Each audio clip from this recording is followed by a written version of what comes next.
I think the 2019 NBA draft is going to be one of the best draft classes in recent memory and probably go down as one of the best draft classes of all time. I think it has a chance to be in the top 5 to top 10 in Ford's draft classes. When we talk about some of the best classes of all time, like the 03 to 96, it may not get to that tier, but it has the potential to be in the top 5 to top 10 overall when it's all said and done.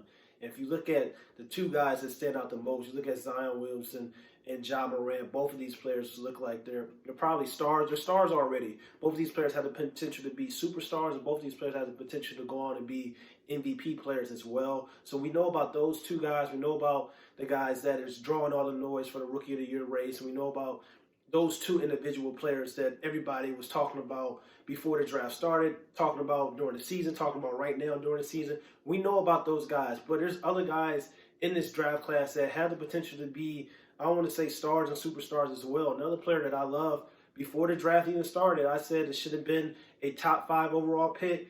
I said that he's the most skilled player in the entire draft before the draft took place, and that was Cam Reddish. Cam Reddish is a 6'8", can do everything on the floor, can score at every spot, and he's a great defender. And he reminds me a lot like Paul George. I think that is his ceiling. I think that is his, if he reaches his highest peak, he can be a Paul George type of player. Super athletic, can get to the rim, can shoot at all levels. He has a beautiful, smooth jump shot.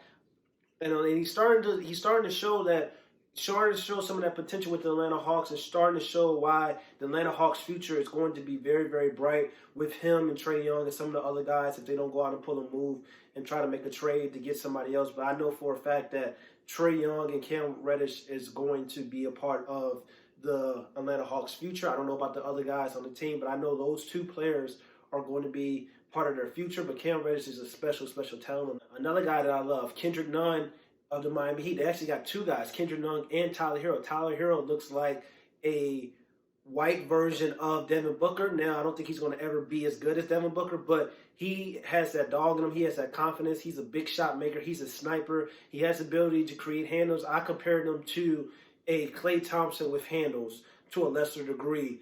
That was my initial reaction to his game when I saw him in Kentucky and his game coming out. And he showed that he's one of the best rookies in this draft class as well. And you got Kendrick Nunn. Kendrick Nunn came out of nowhere. Came out, was balling in the summer league, ended up getting the starting position for the Miami Heat. He's been playing well. He's averaging like 16 points per game this year so far. He's another rookie that people slept on. He's another rookie that has a chance to be a legitimate, I want to say all-star. I'm not going to say star or superstar, but he has a chance to be an all-star. He reminds me of a taller version of Isaiah Thomas. If you watch Isaiah Thomas play and you watch Kendrick Nunn play, they're both lefties. Their game is very, very similar, and I like Kendrick Nunn. Another guy that was drafted in the top 3, and people were kind of starting to, talk about him a little bit, say he's not living up to his potential and some of the expectations and some of the hype is R.J. Barrett. I think R.J. Barrett's going to be fine. Sometimes we got to give guys a chance to develop. I think he's starting to pick it up with the New York Knicks. He has the ability. He's strong. He's big, 6'5", 6'6", can get to the rim.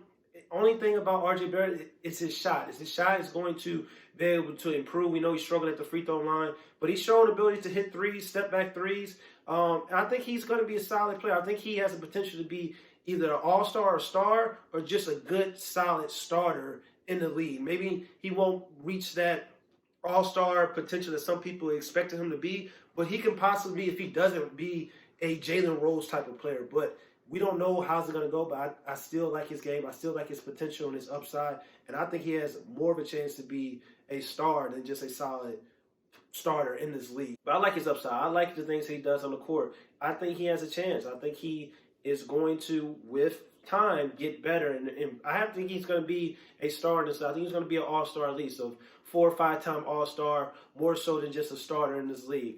And other people that casual hoop fans may not know about, or, until he started dropping buckets at the buckets, but that is Kobe White, who should be starting for the Chicago Bulls, I will say. He's coming off the bench right now for the Chicago Bulls. He is a bucket. He is a bucket. He's not afraid. He wants to score. He wants to put the ball in the hoop. He's a point guard right now. He's really a combo guard. I would rather have him as a shooting guard maybe, but he's a bucket. This guy is quick, fast, get to the rim, can shoot anywhere, all angles, all spots on the court. He is a bucket. I think he has a chance to be an all-star as well. Jarek Culver, another guy from Minnesota Timberwolves, he's a little raw right now, needs some time to develop. I don't know if he's a 2 or a 3, but he has the potential to be an all-star as well, or a solid starter in this league. That's why I think the 2019 NBA draft class is very, very special. It has the chance to be a top 5 to top 10 NBA draft class in the history of the game when it's all said.